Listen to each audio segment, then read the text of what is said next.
Homero, eso no está bien. Tu espacio es ñoño del día.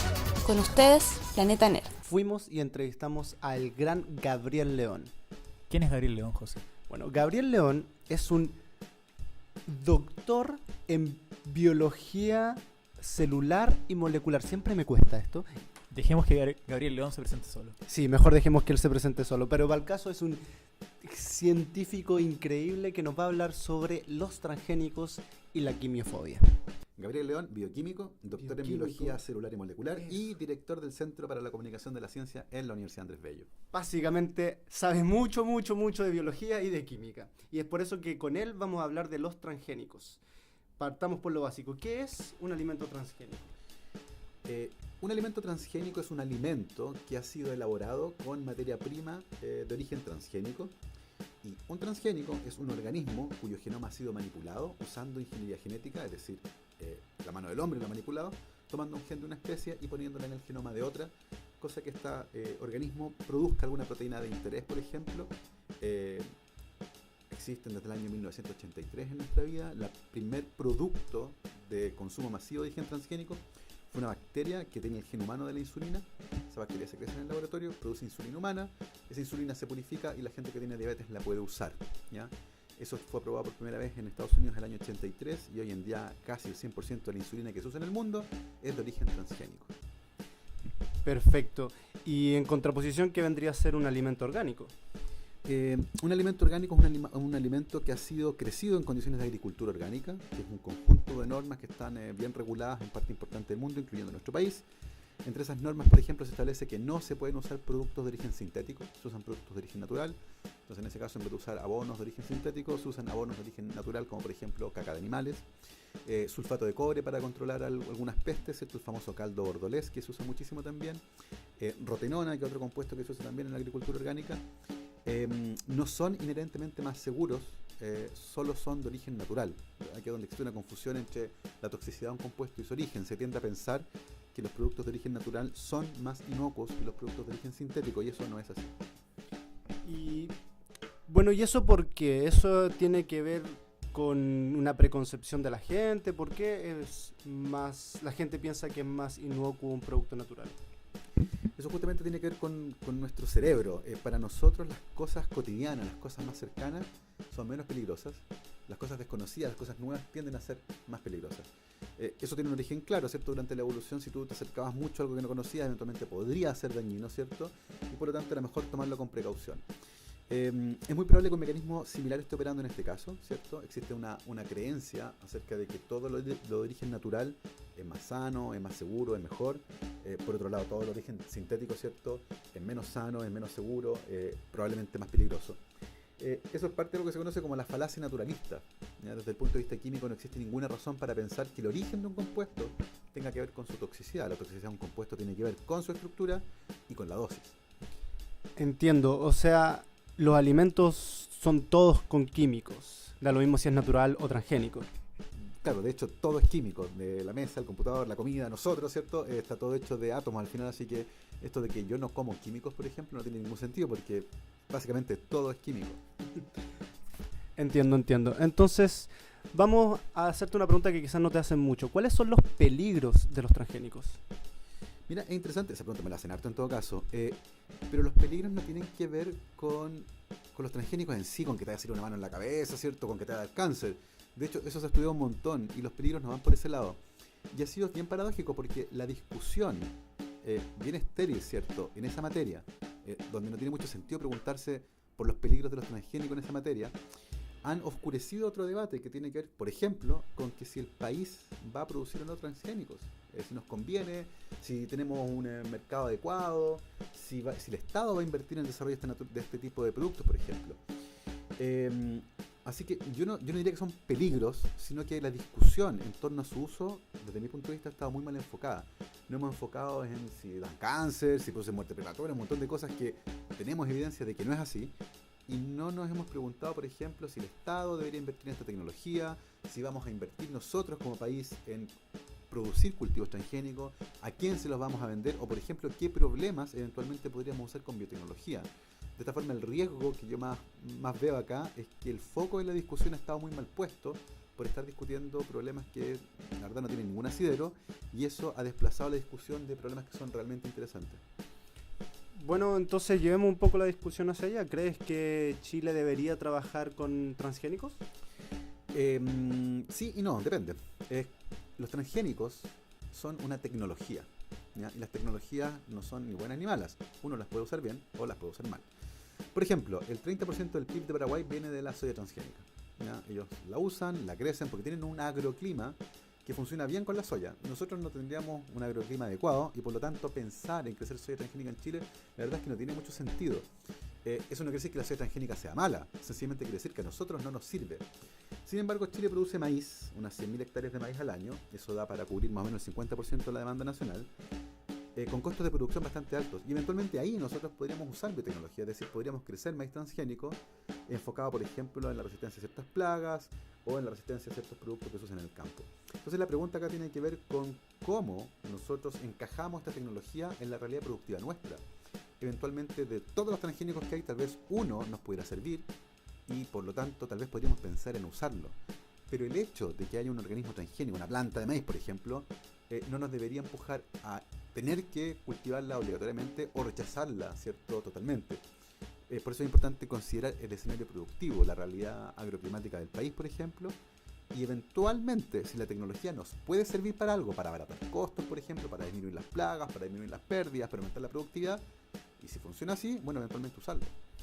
Además de los beneficios económicos, ¿hay algún beneficio particular de los transgénicos distinto a el clásico puedo producir más a menor costo?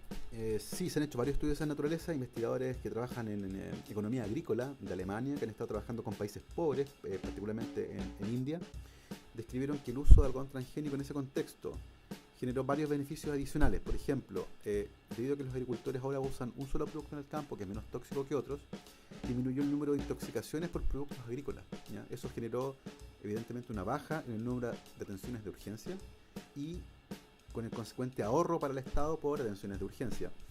Además, esos agricultores que son pequeñas, ¿cierto?, comunidades agrícolas, no son grandes empresas, ¿cierto?, que manejan la agricultura en la India, ganaron mucho más dinero y accedieron a una mejor dieta. Eso también fue estudiado por estos investigadores agrícolas.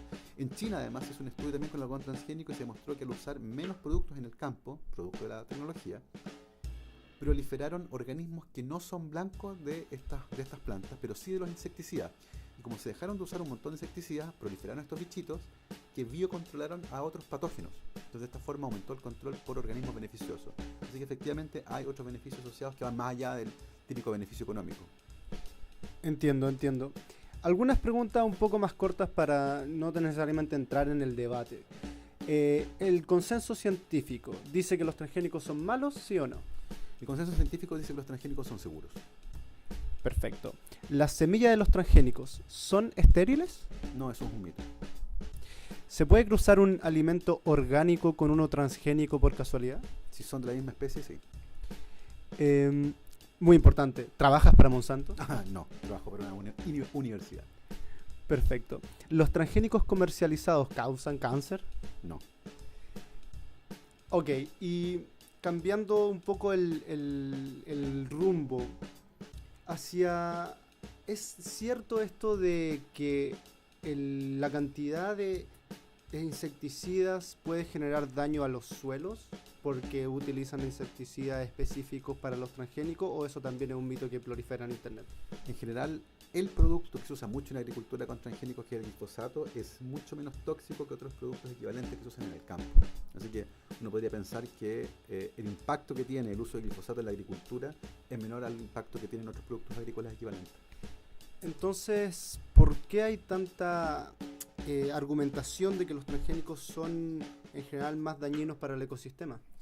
Me da la impresión a mí que esta es una postura que es bien ideológica. De hecho, si uno le sigue el rastro cuando comienza la oposición de los transgénicos en Europa, esto comienza cuando una empresa en particular, que es Monsanto, introduce el primer cultivo agrícola de origen transgénico y lo introduce en Europa. Y en ese momento, un activista de Greenpeace, noruego, del ala más radicalizada, genera un manifiesto donde él expone los argumentos que tienen que ver con la seguridad alimentaria. La seguridad alimentaria se refiere a la capacidad que tiene una región de producir alimentos suficiente para toda su población.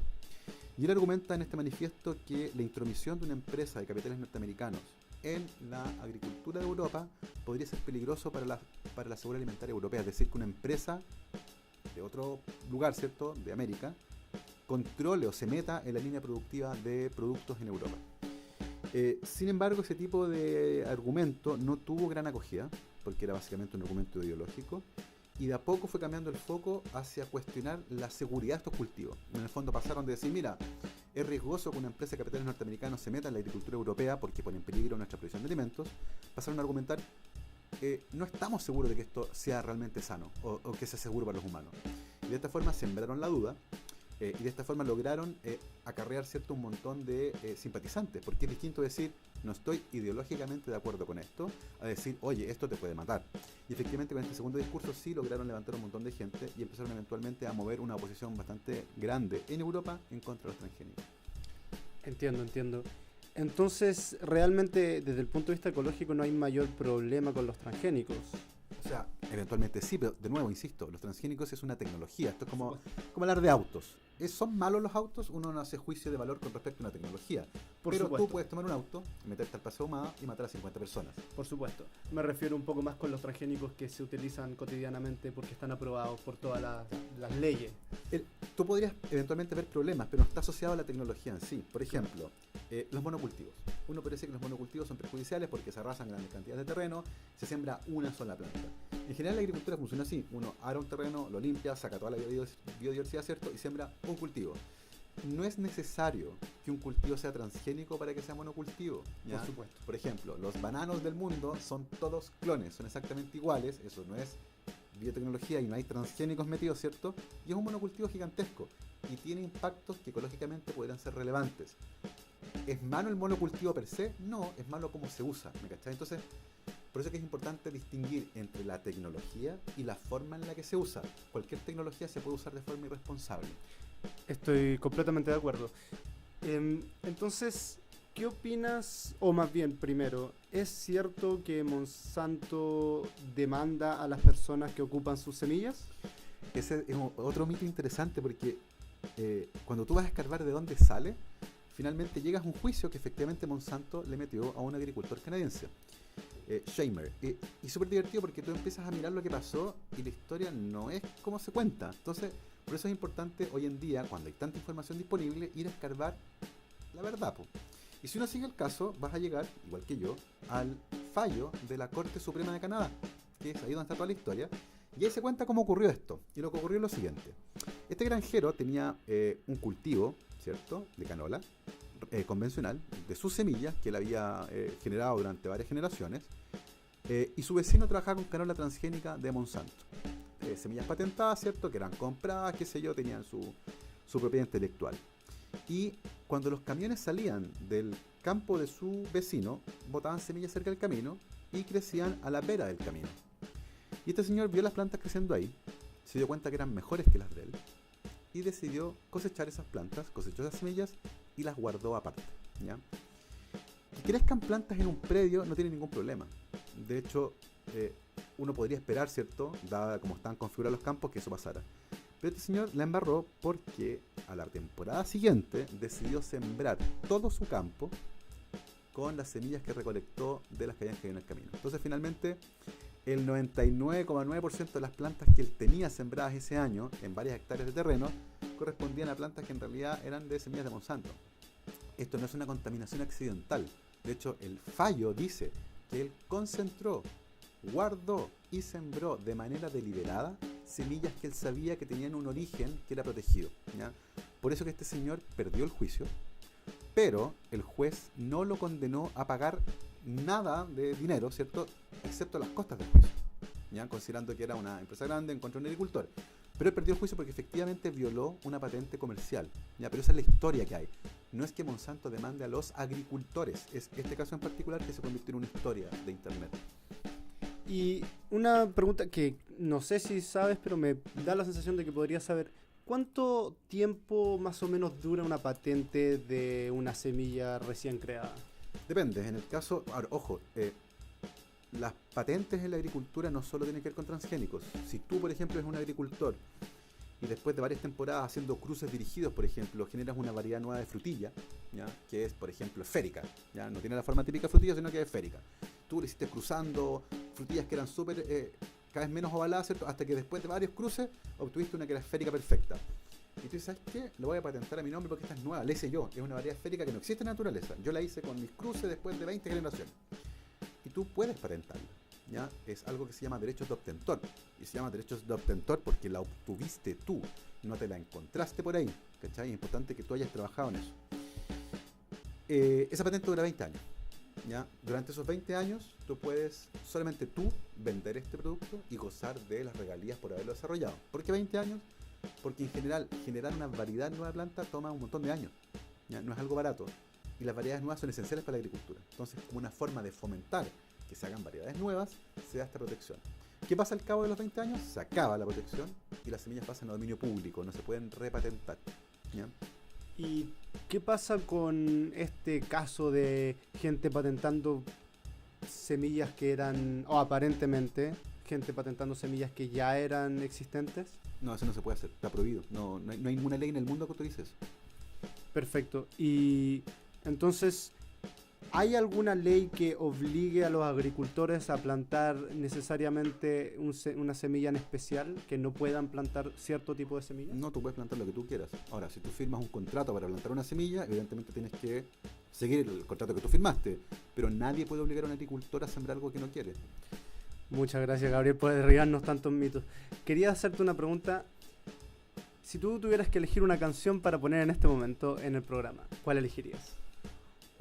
Qué buena pregunta. Yo pondría una canción, estaba escuchando recién a los Rolling Stones, así que yo pondría una canción de los Rolling Stones. Pondría You Can't Always Get What You Want.